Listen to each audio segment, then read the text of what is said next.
Hi everyone, hello learners. So, welcome to my channel. So, today's topic that we are going to cover is the budgetary constraint. Now, keep in mind, we are going to do this budgetary constraint for the producer, right? जैसे consumer behaviour में हमने पढ़ा है कि consumer का भी एक budgetary constraint होता है, right? We have done it over there budget line. Similarly producer का भी बजटरी कॉन्स्ट्रेंट होता है. Budgetary constraint in the sense producer wants to know कि कितने यूनिट्स ऑफ लेबर और कैपिटल एम्प्लॉय करके मेरी कॉस्टिंग कितनी आती है, right? That is the budgetary constraint. Now as you can see on the first slide, budgetary constraint के बहुत सारे नाम होते हैं. So in your examination you can get a question and that can state any of these names, right? So we should know that all of them mean the same thing, right? Number one is the iso cost line. अब iso का मतलब होता है same, right? Something that is not changing, constant. So constant cost line, budget line एक ऐसी line होती है जहाँ पे कॉस्टिंग सेम रहती है. Clear? We also call it आइसोक्लाइन.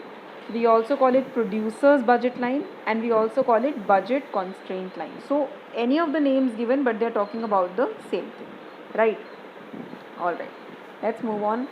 Let's first see the equation of the budget line. So here I have stated all the variables. Let me explain them one by one. Number one, we have total cost.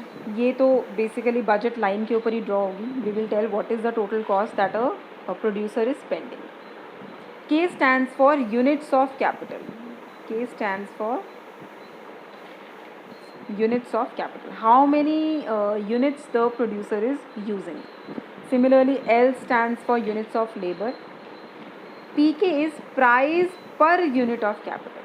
एक unit of capital का कितना price है, that is PK, right? And similarly PL stands for price per unit of labour.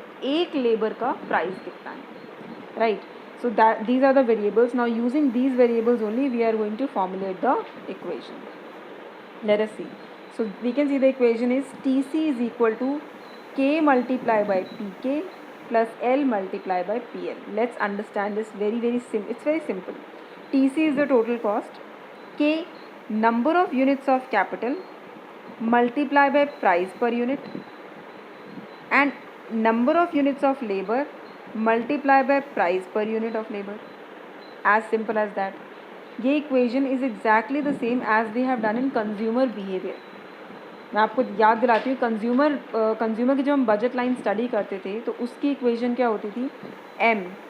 M if you remember, M was the income of the consumer is equal to Y, number of units of Y that a consumer is purchasing multiply by price of Y plus number of units of X that a consumer is purchasing multiply by price of X. So you see how these are similar, exactly similar होते हैं, only the variables are changing, and that's a very simple concept also. See, ये हो गया number of units of capital multiply by price of each unit, तो ये होगी total cost जो capital पे खर्च हो रही है. Similarly, number of units of labor multiply by price per unit of labour. So that means ये टोटल कॉस्ट हो गई जो लेबर पे स्पेंड हो रही है, और जब इन दोनों को प्लस कर देंगे तो हमारे पास टोटल कॉस्ट आ जाती है. दिस इज कॉल्ड द, और this is how we state the budgetary constraint for the producer. Clear? Now we will see how to draw this equation on a graph. First of all एक चीज़ हमेशा ध्यान रखिए, जब भी हमें किसी इक्वेशन को ग्राफ में पुट करना है, राइट? अगर हमें पता है कि वो लीनियर इक्वेशन है, as you can see this is a linear equation. Linear equation वो होती है जिसमें कोई पावर नहीं होती है, जिसमें कोई एक्स स्क्वायर एक्स क्यूब जैसा कोई वेरिएबल नहीं होता, then it is a linear equation. And by linear equation we mean that if we plot that on a graph it is going to be a straight line. अगर हम उसे graph पे plot करेंगे तो वो straight line आएगी, that is for sure. तो हमें पता है कि इस इक्वेशन को अगर हम ग्राफ में प्लॉट करेंगे तो एक स्ट्रेट लाइन आएगी, दैट डू वी नो. अब एक स्ट्रेट लाइन ड्रॉ करने के लिए how many points do we need? We need 2 points. अगर हम ग्राफ पे कहीं पे भी 2 पॉइंट्स प्लॉट कर सकते हैं तो by simply joining those 2 points we can get the graph. Clear? तो यहाँ पे भी we have a equation in front of us, as you can see T C is equal to K multiply by P K plus L multiply by P L. अब मुझे इसी equation की help से 2 points plot करने हैं graph पे. I can easily draw the budget line. यही same concept हमने कंज्यूमर बिहेवियर में भी अप्लाई किया था. If you have not seen the videos, I have made a complete playlist on the consumer behavior also. You can check it on my channel over there. The link is also there in the description box down below. Right, let's see now. So first of all, here I have graph. On x-axis we have labor, on y-axis we have capital. I need to find 2 points. How to find them? Number 1. सबसे पहले we have, let us find the points on the vertices only. हम एक काम करते हैं, vertices let us find the points on the axis only, right? हम क्या करेंगे, एक पॉइंट x एक्सिस पे ढूंढ लेते हैं और एक पॉइंट y एक्सिस पे ढूंढ लेते हैं. Once we find these 2 points, we can simply draw the line. Now how to find the points? Number 1, if the firm spends all the resources on the capital. Now this is important, understand this.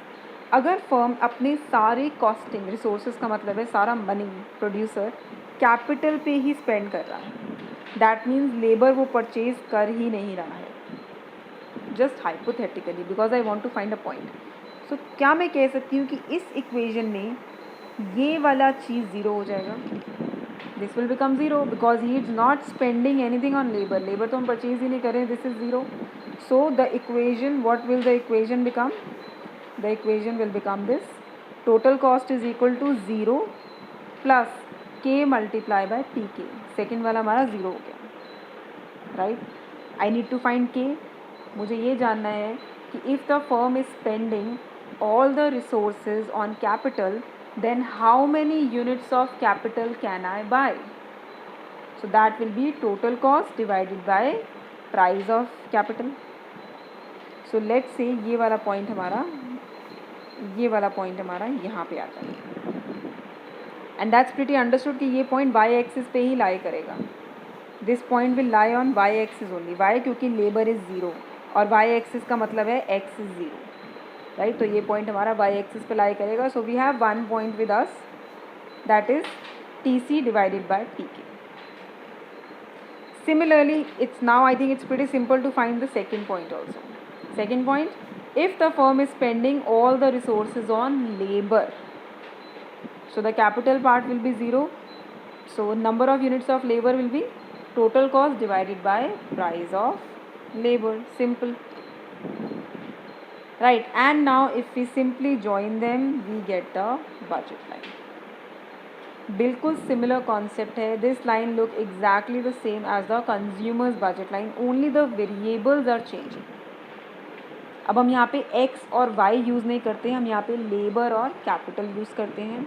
हम यहाँ पे px और py use नहीं करते, हम यहाँ पे pk और pl यूज़ करते हैं. हम यहाँ पे m यूज़ नहीं करते हैं because m is the money income. हम यहाँ पे tc यूज़ करते हैं which is the total cost.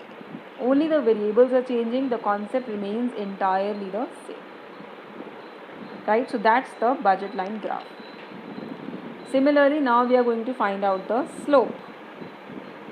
अब हम इस budget line की slope ढूंढेंगे. we should know what is the slope of this budget line. Now first of all, let me clear some concepts over here. जब भी हमारे पास कोई equation होती है and we want to find a slope, always and always convert your equation in this format. अपनी equation को इस format में कन्वर्ट कीजिए. y is equal to a plus B X. This equation will simply tell you what is the slope. You don't have to calculate it the other way. इसमें a हमारा होता है intercept. Intercept का मतलब होता है that if the value of x is zero, what will be the value of y. So in this equation if you see, अगर मैं x को 0 पुट कर दूंगी तो y की वैल्यू क्या आ जाएगी, a. तो this is called the intercept. Intercept is basically the starting point from where your line will start. That is called an intercept. So a is showing me the intercept. और जो b होता है, d is the slope of the line of this equation. d बताता है that if x is changing, what will be the degree of change in y. Right. So b shows me that proportion. तो b होता है budget line, the slope of the equation. It will tell me will the line be flatter, will the line be horizontal, and the sign, if it is a plus sign, then it tells me that the line will go upward. If it is a minus sign, it will tell me the line will go downward. So this is the importance of the variable a and b. So if we convert the equation in this form, it is very simple to find the intercept as well as the slope, right? So what we are going to do is we are going to convert the total cost equation that we have done in the last slide. हम उस equation को इसमें convert करेंगे, इस form में convert कर देंगे. And keep in mind a और b होते हैं constants. Constant का मतलब है ये numbers होते हैं, ये हमें दिए होते हैं पहले से, इन्हें हम change नहीं करते हैं. और x और y हमारे variables होते हैं, इन्हें हम change करते रहते हैं, right?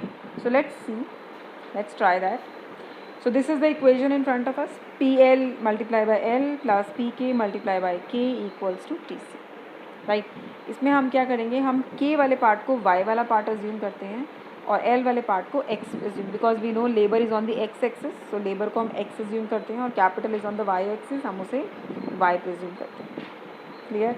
And also keep in mind PL, PK and TC ये कॉन्स्टेंट फिगर्स हैं, ये हमें पहले से दिए होंगे. PL, PK और TC ये प्राइजेज़ हैं, ये पहले से दिए होते हैं, हम इन्हें चेंज नहीं करते हैं, राइट? तो इनको हम A और B की तरह लेके चलेंगे.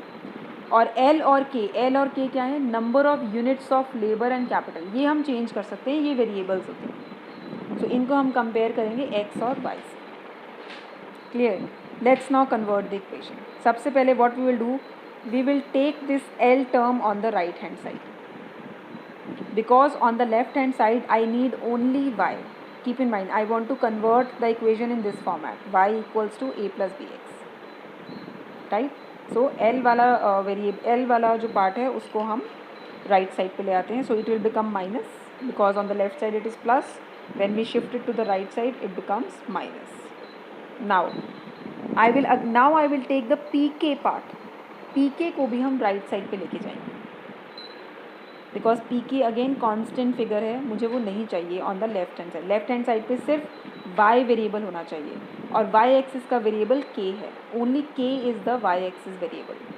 सो we will take P K on the right hand side. ठीक है, अब P K is getting multiplied on the left hand side, तो राइट साइड पे आके वो डिवाइड हो जाएगा. So it will look something like this, right? So you can see P K को मैंने दोनों से डिवाइड कर दिया. टोटल कॉस्ट के नीचे भी पी के से हम डिवाइड करेंगे और पी एल के नीचे भी हम पी के से डिवाइड करेंगे. Now if you see carefully, अगर अब आप केयरफुली देखिए, is this equation looking similar to this equation? Yes it is. K is Y axis variable, right? L is X axis variable, very good. T C upon P K ये एक constant figure है, क्योंकि total cost भी पहले से दिया होता है, we do not change it. P K भी पहले से दिया होता है, we do not change it. तो ये हम कह सकते हैं ये ए के जैसा लग रहा है.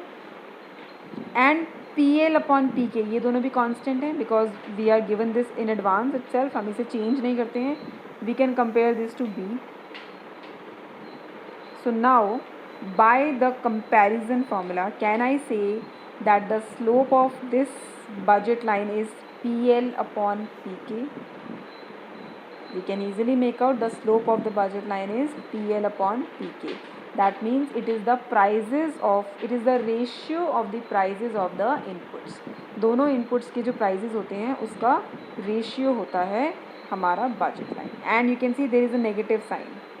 So negative sign का मतलब है this is a downward sloping line. Clear? This is how we find out the equation for the budget line for the producer. And just for the technical concept, इसे हम marginal rate of exchange भी कहते हैं. PL upon PK is also called marginal rate of exchange. यानी कि दोनों inputs में exchange factor कैसा है, कितने प्राइस में, किस रेशियो में हम दोनों इनपुट्स को एक्सचेंज कर सकते हैं. So in your exams if you get a question what is marginal rate of exchange, it is actually asking you the slope of the producers budget line, right? I hope this is clear to all of you. And last में इसी topic से related है least cost combination. Again remember the consumer behaviour. Consumer behaviour में topic है optimal choice of the consumer, और we से consumers equilibrium, right? Similarly यहाँ पे आ जाता है ऑप्टिमल लेवल ऑफ आउटपुट और लीस्ट कॉस्ट कॉम्बिनेशन, यानी कि प्रोड्यूसर जानना चाहता है that which combination of labour and input is giving me the least cost, maximum output and least cost. Keep one thing in mind, हम इसे producers equilibrium नहीं कहते हैं. वाई? क्योंकि प्रोड्यूसर्स इक्विलिब्रियम सिर्फ कॉस्ट पे डिपेंड नहीं करता है. प्रोड्यूसर्स इक्विलिब्रियम रिटर्न्स पे भी डिपेंड करता है, प्रोडक्टिविटी पे भी डिपेंड करता है, रेवेन्यू पे भी डिपेंड करता है. तो वो हम लोग बाद में पढ़ते हैं, जब हम कॉस्ट का चैप्टर, जब हम कॉस्ट वाला पार्ट स्टार्ट करेंगे तब हम प्रोड्यूसर्स इक्विलिब्रियम पढ़ते हैं. So keep in mind, this is not producers equilibrium, this is the least cost combination. Clear? So there are two conditions over here. Number one, slope of the isocon should be equal to the slope of the budget line. ठीक है, तो isocon की slope हमने पढ़ी है last video में, is marginal productivity of labour divided by marginal productivity of capital.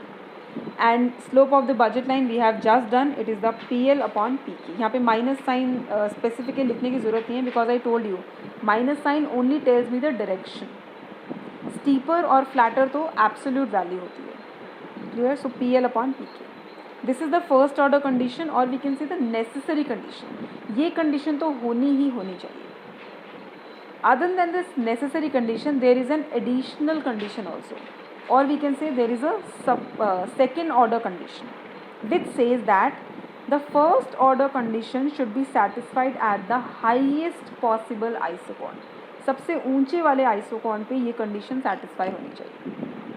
Late us see what do we mean by that. So here I have again the graph. On X axis we have labour, on Y axis we have capital. So this is the isoquant map. सबसे पहले तो ये isoquant map है, right.